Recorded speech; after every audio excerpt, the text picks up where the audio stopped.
18वां अध्याय मोक्ष संन्यास योग।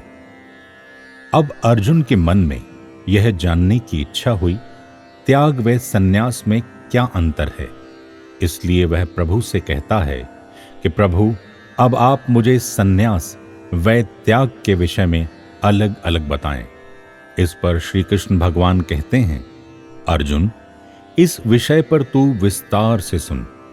अर्जुन, इसमें कुछ विद्वान तो काम्य कर्मों के त्याग को संन्यास कहते हैं और कुछ फल की इच्छा के त्याग को संन्यास कहते हैं, और कई तो कर्मों को दोषपूर्ण मानकर छोड़ देने को संन्यास मानते हैं, और कई विद्वान कहते हैं कि यज्ञ, दान, तप, कर्मों का त्याग करना उचित नहीं है।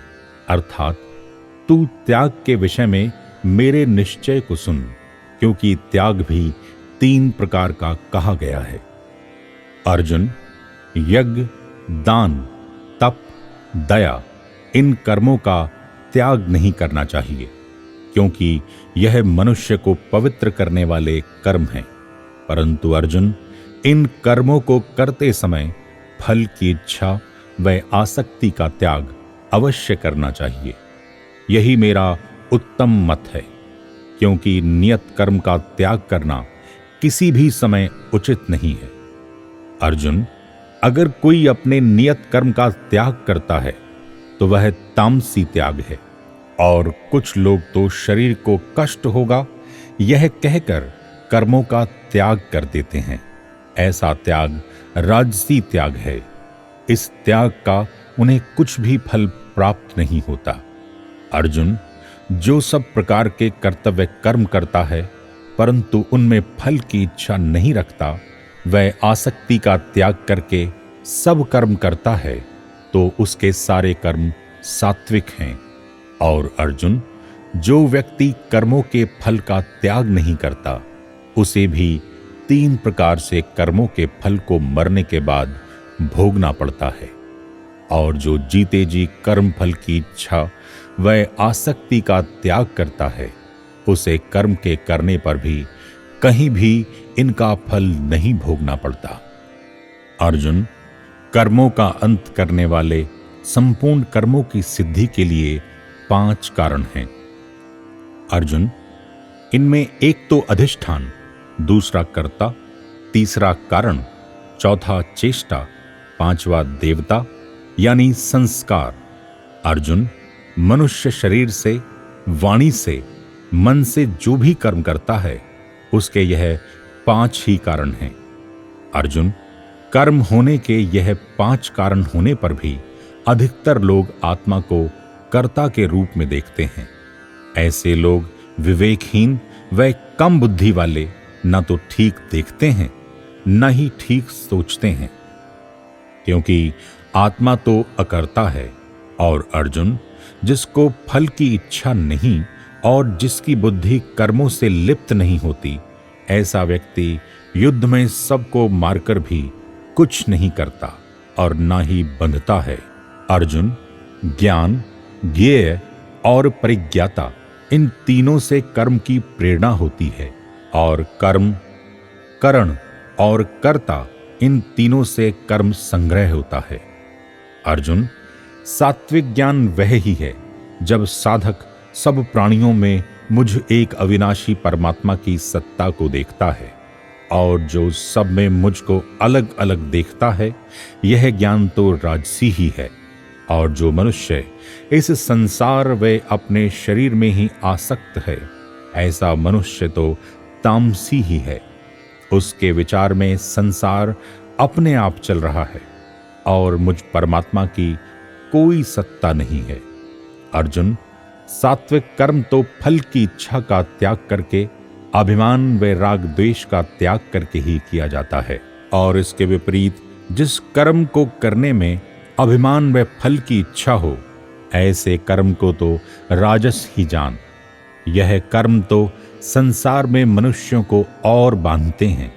और अर्जुन, कुछ लोग तो कर्म परिणाम लाभ हानि को ना देखकर हिंसा पूर्वक और अपनी शक्ति का प्रदर्शन करने हेतु मोह से ग्रस्त होकर करते हैं, इनको तू तामस ही जान। अर्जुन, ऐसे कर्म तो इस संसार में ही सुखकारी नहीं होते तो परलोक में कैसे सुखकारी होंगे। यह तो मनुष्य को नीचे की योनियों में ले जाते हैं। अर्जुन, सात्विक कर्म करने वाला साधक अहंकार रहित, धैर्य युक्त, राग रहित, सिद्धि असिद्धि में सम होता है। राजसी मनुष्य तो लोभी, फल की इच्छा को चाहने वाला और जरा जरा सी बात पर हर्ष शोक के विवाद से ग्रस्त हो जाता है। अर्जुन, हिंसा करने वाला, आलसी, प्रमादी, अहंकारी, असावधान, बुराइयों के विषयों का चिंतन करने वाला ऐसा मनुष्य तो तामसी ही होता है। अर्जुन, अब तू गुणों के आधार पर बुद्धि व धृति के विषय में सुन। अर्जुन, जो बुद्धि कर्तव्य व अकर्तव्य, प्रवृत्ति व निवृत्ति, भय व अभाव, बंधन व मोक्ष को जानती है, ऐसी बुद्धि को तू सात्विक ही जान। और इसके विपरीत जो बुद्धि धर्म अधर्म, कर्तव्य अकर्तव्य को भी नहीं जानती, ऐसी बुद्धि को तू राजसी जान। और अर्जुन, तामसी बुद्धि वाला तो धर्म को अधर्म मान लेता है और इन बातों का उल्टा ही अर्थ लेता है। और अर्जुन, जो संयम व समता में स्थिर रहकर मन, इंद्रियों व क्रियाओं का सेवन करता है, ऐसी धृति को तू सात्विक जान। परंतु अर्जुन, फल की इच्छा से युक्त धर्म, काम, भोग और धन को आसक्ति पूर्वक जो भोगते हैं, ऐसे राजसी धृति वाले होते हैं। और अर्जुन, तामसी धृति वाला तो निंदा, चिंता, भय, अभिमान को भी नहीं छोड़ पाता और इसी में संलग्न रहता है। अर्जुन, अब तू सुख के विषय में सुन। यह भी 3 प्रकार का होता है। अर्जुन, सात्विक सुख उसी को कहते हैं जो सांसारिक विषयों से अपनी आसक्ति हटाकर मुझ परमात्मा में रमण करता है और मुझ में ही संतुष्ट रहता है। शुरू में सांसारिक बुद्धि के कारण यह विष के समान लगता है, क्योंकि सबकी रुचि भोगों में अधिक होती है, मुझ में नहीं। परंतु अर्जुन, जो मुझ में रमण करता है, उसके लिए यह सुख अमृत तुल्य है और यही सच्चा सुख है। और जो सुख इंद्रियों के द्वारा विषयों को भोगने से प्राप्त होता है, ऐसा सुख आरंभ में अमृत तुल्य लगता है, लेकिन यह है विष के समान। इसीलिए इसे राजस सुख ही जान। और अर्जुन, निंद्रा, प्रमाद, आलस्य से प्राप्त सुख तो आरंभ में व अंत में भी मोहित ही करता है, इसलिए यह सुख तामसी ही है। अर्जुन, पृथ्वी में, स्वर्ग में, देवताओं में अथवा सब वस्तुओं में यह प्रकृति के 3 गुण विद्यमान हैं। अर्जुन, ब्राह्मण, क्षत्रिय, वैश्य, शूद्र के स्वभाव से उत्पन्न कर्मों के द्वारा ही गुणों के अनुसार बांटा गया है। अर्जुन, मन का निग्रह, इंद्रियों को वश में करना, शुद्धता, क्षमावान, वेदों का ज्ञान, परमात्मा व शास्त्रों में आस्था, यह सब ब्राह्मण के गुण हैं। अर्जुन, शूरवीरता, तेज, धैर्य, संचालन, कुशलता, दान करना, यह सब क्षत्रियों के गुण हैं। और अर्जुन, खेती करना, व्यापार करना, गाय चराना, क्रय विक्रय के द्वारा अपना व परिवार का पालन करना, यह सब वैश्य के गुण हैं। और सबकी सेवा करना, यह शूद्र के स्वाभाविक गुण हैं। यानी अपने अपने कर्मों में अपने अपने गुणों के द्वारा सब अपने अपने कार्य में रत हैं। अब अर्जुन, तू यह जान कि यह सब अपने अपने कार्य में रत रहकर कैसे मुझको प्राप्त कर लेते हैं। अर्जुन, जिस परमात्मा से संपूर्ण संसार व्याप्त है और उससे ही सब प्रवृत्ति व उत्पत्ति होती है, मनुष्य अपने कर्मों से उसका पूजन करके सिद्धि को प्राप्त कर लेता है। अर्जुन, परधर्म से श्रेष्ठ स्वधर्म है। स्वभाव से नियत कर्म करता हुआ मनुष्य पाप को प्राप्त नहीं होता। अर्जुन, दोष से युक्त होने पर भी अपने सहज कर्म का त्याग नहीं करना चाहिए। अर्जुन, जिस प्रकार अग्नि में धुआं रहता है, इसी प्रकार सब कर्मों में कुछ न कुछ तो दोष रहता ही है। अर्जुन, जिसका मन वश में है और बुद्धि में संसार की आसक्ति नहीं है और स्पृहा रहित होकर ज्ञान योग द्वारा निष्कर्मता को प्राप्त कर लेता है, अर्जुन, ऐसा शुद्ध चित्त वाला साधक मुझको कैसे प्राप्त कर लेता है, यह तू मुझसे सुन। अर्जुन, ऐसा शुद्ध चित्त वाला सात्विक बुद्धि से युक्त वैराग्यवान व एकांत का सेवन करने वाला, शरीर, इंद्रियां, वाणी व मन को वश में रखने वाला, विषयों का त्यागी, राग द्वेष को छोड़कर ध्यान के द्वारा मेरे परायण हो जाता है। काम, क्रोध, लोभ, अहंकार, ममता, बल का त्यागी, शांत चित्त वाला साधक मुझ ब्रह्मा को प्राप्त हो जाता है। अर्जुन, ऐसा ब्रह्मरूप मनुष्य ना तो किसी के लिए शोक करता है और ना ही कोई इच्छा करता है और संपूर्ण प्राणियों में समभाव रखते हुए मेरी पराभक्ति को प्राप्त कर लेता है। मैं जो हूं, जितना हूं, मुझको तत्व से जानकर तत्काल मुझ में प्रविष्ट हो जाता है। अर्जुन, इसी के कारण उसका मनुष्य जन्म सफल हो जाता है। अर्थात जिसको जानना था जान लिया, जिसको पाना था पा लिया, जो करना था सो कर लिया। अर्जुन, ऐसा भक्त ही संपूर्ण रूप से मेरा आश्रय लेकर सब कर्म मुझको अर्पण करके समता को धारण कर मुझ में चित्त लगा देता है। और अर्जुन, जो इस तरह से मुझ में चित्त लगा देता है, वह संसार रूपी दलदल से तर जाता है। और अर्जुन, जो अहंकार के कारण मेरी बात को नहीं सुनता और ना ही समझ पाता है, उसका अवश्य ही पतन हो जाता है।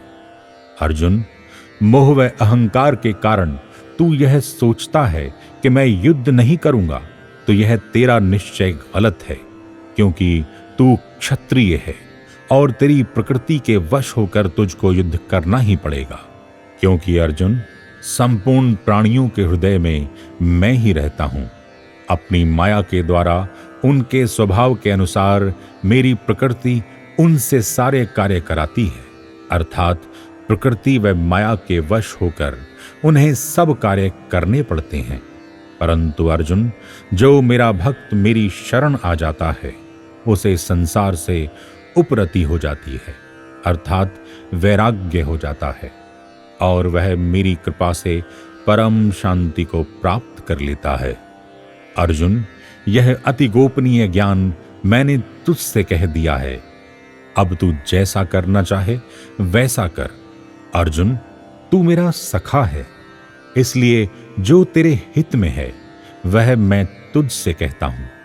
अर्जुन, तू मुझ में मन लगा दे, तू मेरा भक्त बन जा, वह मेरी शरण आ जा। अर्जुन, मैं प्रतिज्ञा करता हूं कि तू सब पापों से मुक्त होकर मुझको ही प्राप्त होगा। तू संपूर्ण धर्मों का आश्रय छोड़कर मेरी शरण आ जा और तू किसी प्रकार की चिंता न कर। अर्जुन, यह जो अति गोपनीय ज्ञान मैंने तुझसे कहा, यह वचन किसी अभक्त व अतपस्वी के आगे नहीं कहना चाहिए, और जो मुझको दोष दृष्टि से देखता है उसको भी नहीं कहना चाहिए।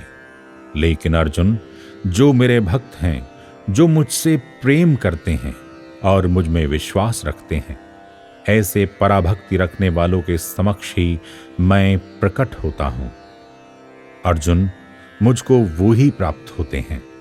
अर्जुन, उसके समान मेरा प्रिय कार्य करने वाला और कोई नहीं है। अर्जुन, जो तेरे मेरे बीच में संवाद हुआ है, इसको अगर कोई सुनेगा या अध्ययन करेगा, उसके द्वारा मैं भी ज्ञान यज्ञ द्वारा पूजित होऊंगा, ऐसा मेरा मत है। अर्जुन, जिसकी श्रद्धा मुझ में है और मुझको दोष दृष्टि से नहीं देखता, ऐसा व्यक्ति गीता ग्रंथ को सुन लेगा या पढ़ लेगा तो वह भी शुभ लोकों को प्राप्त होगा। अब श्री कृष्ण भगवान अर्जुन से पूछते हैं, अर्जुन, तूने एकाग्रचित्त होकर मेरी बात को सुना क्या?